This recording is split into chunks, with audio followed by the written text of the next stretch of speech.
అధికార పార్టీని గెలిచాను. యాజ్ యూజువల్ పోలవరం రిపోర్ట్ చేశాను. ఫాస్ట్ ట్రాక్లో పోలవరం ముందుకెళ్తా ఉంది. 2027కి పూర్తి చేయడానికి అన్ని విధాల దాన్ని తీసుకెళ్తున్నాం. వీలైతే 2027 మార్చికే చేయాలని కూడా ఒక ఆలోచన చేస్తున్నాం. ఎక్కడ కూడా స్పీడ్లో కానీ లేకపోతే క్వాలిటీలో కాంప్రమైజ్ లేదు. ఇంటర్నేషనల్ కన్సల్టెంట్స్ ఉన్నారు. సిడబ్ల్యూసి ఓవరాల్ సూపర్విజన్ పెట్టారు. Ministry of water resource minister అయితే 2 monthsకి ఒకసారి రివ్యూ చేసుకుంటున్నారు. అల్టిమేట్గా ఎక్కడ రాజీ పడకుండా క్వాలిటీ కింద ముందుకు పోతున్నాం.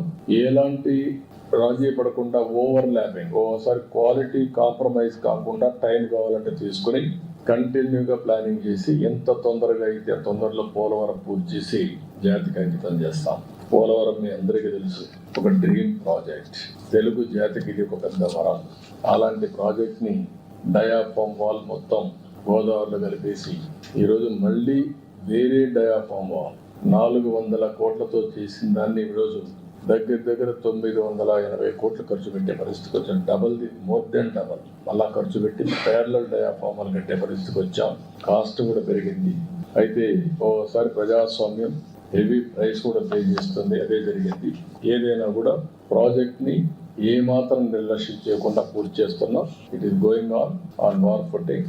తప్పకుండా 2027 పూర్తి చేసి జాతికి అంకితం చేస్తాం. As per the schedule, even ahead of the schedule, water level కూడా phase 1 పూర్తి అవుతానే. అది మనకు బైఫర్కేషన్ యాక్ట్ లో పెట్టినటువంటి ప్రొవిజన్. అది పూర్తి స్థాయి నీళ్లు పెట్టాలి. దానికి రీహాబిలిటేషన్ అంతా గవర్నమెంట్ ఆఫ్ ఇండియా ఇవ్వాలి. దాన్ని కూడా గవర్నమెంట్ ఆఫ్ ఇండియాతో వర్కౌట్ చేసుకుంటాం. ఇక్కడికి వచ్చినప్పుడు మళ్ళీ పోలవరం బనకచెర్ల ఒక ప్రాజెక్ట్. దీన్ని ఎక్కడికక్కడ వర్కౌట్ చేస్తున్నాం. ఇందులో కూడా ఎందుకంటే గవర్నమెంట్ ఆఫ్ ఇండియా మొత్తం చేయమంటే అన్ని రాష్ట్రాలు ఉన్నాయి కాబట్టి చేస్తారని వాళ్ళు ఒక్కరే చేయలేదు. కాబట్టి మేము అడిగింది government of Andhra Pradesh, government of India HAM మోడల్లో ముగ్గురం కలిసి చేద్దాం. ఇది పెద్ద ప్రాజెక్ట్కి 80,000 కోట్లు అవుతుంది. 200 TMCF నీళ్లు డైవర్ట్ చేయాలని, గోదావరి నుంచి నేరుగా బనకచెర్లకు 2,200 TMC నీళ్లు తీసుకుపోగలిగితే ఇది క్లీన్ చేంజర్. ఇందులో 3 బిట్లు ఉంటాయి. ఒకటి first Godavari Krishna, 2 Krishna to Nagarjunasagar right main canal.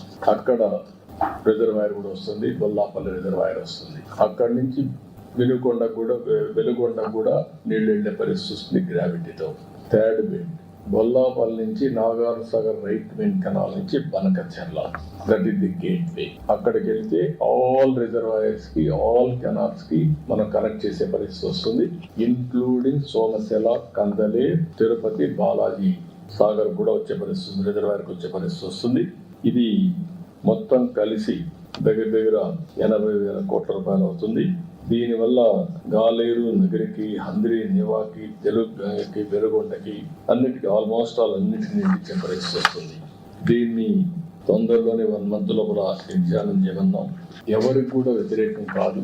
ఈరోజు తెలంగాణ రాష్ట్రంలో అక్కడ చిన్న ప్రాజెక్ట్, వాడు కూడా కొన్ని ప్రాజెక్టులు చేస్తున్నారు గోదావరి మీద. అక్కడ మిగిలిన నీళ్లు ఇక్కడికి వస్తే ఇక్కడ ఏ రాష్ట్రానికి పోయే పని లేదు. ఈ నీళ్లన్నీ నేరుగా విత్ ఇన్ ది స్టేట్. ఇది intra river linkage, not inter state river linkage. Water dispute కూడా లేని ప్రాజెక్ట్. వేరే రాష్ట్రానికి అభ్యంతరం ఉండడానికి అవకాశం లేదు. ఎందుకంటే ఈ నీళ్ళన్నీ కిందికి వచ్చిన తర్వాత కిందన వచ్చిన నీళ్ళని, సముద్రంలో పోయే నీళ్ళని, మిగులు జలాల్ని ఆధారంగా చేసుకుని ఈ ప్రాజెక్ట్ కట్టుకుంటాం. దీనికి గవర్నమెంట్ ఆఫ్ ఇండియా పర్మిషన్ ఇస్తే ఇమీడియట్ వర్క్ స్టార్ట్ అవుతుంది. దీనికి కూడా వర్కౌట్ చేస్తున్నాం. గోదావరి జలాల్లో మిగులు జలాలు కాకుండా ఇప్పటికే గోదావరి జలాల పైనంతా కట్టారు. సౌత్ ఇండియాలో గోదావరి ఉంటే ఎక్కువ నీళ్ళు వచ్చే river. 100 years average 2,000 TMC water సముద్రంలో పోయింది ఆవరేజ్. ఈ రోజు తీసుకున్న నీళ్లు 200 TMC నీళ్లు, మిగులు జలాలు సముద్రంలో పోయే నీళ్ళని ఇక్కడ డైవర్ట్ చేసుకుంటున్నాం కరువు ప్రాంతానికి. కాబట్టి ఎవరికి అభ్యంతరం లేదు. అందరితో మాట్లాడుతాం, అందరిని కన్విన్స్ చేస్తాం. అందరం కలిసి గోదావరి నీళ్లు వాడుకుంటాం. రాష్ట్రానికి సంబంధించిన కొన్ని డిమాండ్స్ ఉంటే అవన్నీ పెట్టాను. దగ్గర ఒక 4 ఇంపార్టెంట్ ప్లేసెస్. ఇవన్నీ డిఫెన్స్ మ్యానుఫ్యాక్చర్ హబ్స్ కింద. ఒకటి జగ్గయ్యపేట, డోనకొండ క్లస్టర్, ఒక 6,000 ఎకరాలు ఇక్కడ ఉంది. ఇక్కడ మేజర్ వాళ్ళు అడిగింది missile and ammunition production centre కింద దీన్ని క్రియేట్ చేయమని చెప్పి రిక్వెస్ట్ చేశాను. దానికి కూడా వారు సానుకూలంగా ఉన్నారు. రెండోది లేపాక్షి మడకశిర, ఇక్కడ ఒక 10,000 ఎకరాలు ఉంది. Military and civil air crafts కానీ ఎలక్ట్రానిక్స్ మ్యానుఫ్యాక్చరింగ్, అదే మరి ఇంకొక పక్కన ఏరోస్పేస్ ఎకో సిస్టమ్ క్రియేట్ చేయాలని చెప్పి కోరాను. దానికి కూడా ఆయన సుముఖంగా ఉన్నారు. అదే మరి విశాఖపట్నం అనకాపల్లి క్లస్టర్, ఈ ఏరియాలో మనం చూస్తే naval equipment production, weapon testing, అదే మరి లీవరేజింగ్ స్ట్రాంగ్ మ్యారిటైమ్ ప్రజెన్స్ ఉంది కాబట్టి ఈస్టర్న్ నేవల్ కమాండ్ కూడా ఉంది. ఇవన్నీ ఆధారంగా తీసుకొని అక్కడ బేస్ చేసుకొని ఇవన్నీ ప్రొడక్షన్ కోసం ముందుకు రమ్మని కోరాం. అదే మరి కర్నూలు ఓరవకల్ 4,000 ఎకరాలు ఇవ్వడానికి సిద్ధంగా ఉన్నాం. ఇక్కడ military drones, robotics, advance defence components ని మ్యానుఫ్యాక్చర్ చేయాలని చెప్పి కోరాను. ఇక్కడ ఉండే డిఫెన్స్ పిఎస్యూస్ ని యాక్టివేట్ చేసి ఆంధ్రప్రదేశ్లో కూడా కొన్ని క్లస్టర్స్ తయారు చేయని చెప్పి కోరడం జరిగింది. ఇది కాకుండా ఇంకొక పక్కన తిరుపతి ఐఐటిలో DRDO industry academia centre of excellence పెట్టమని కోరాను. దానికి కూడా ముందుకు వస్తున్నారు.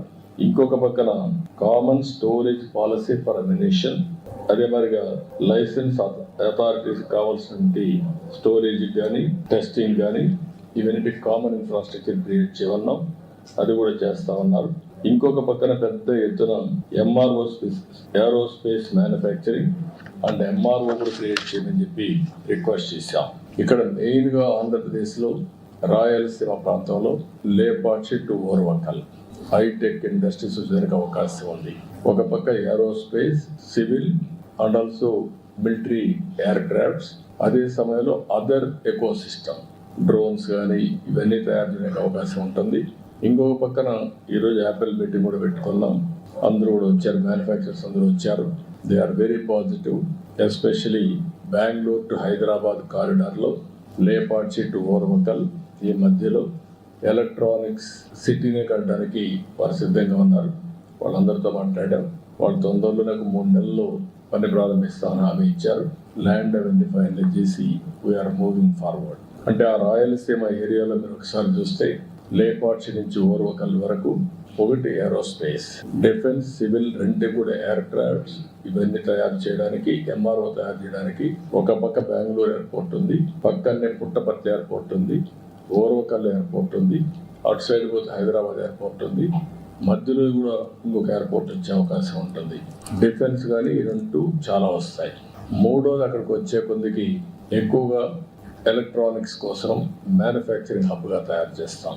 డ్రోన్స్ అన్నీ కూడా మిలిటరీకే కాకుండా కమర్షియల్గా మనం వాడుకోవడానికి ఏమేమి కావాలనో యూస్ కేసెస్ అని తయారు చేసి ఇప్పటికే డ్రోన్ సిటీ పెట్టాం.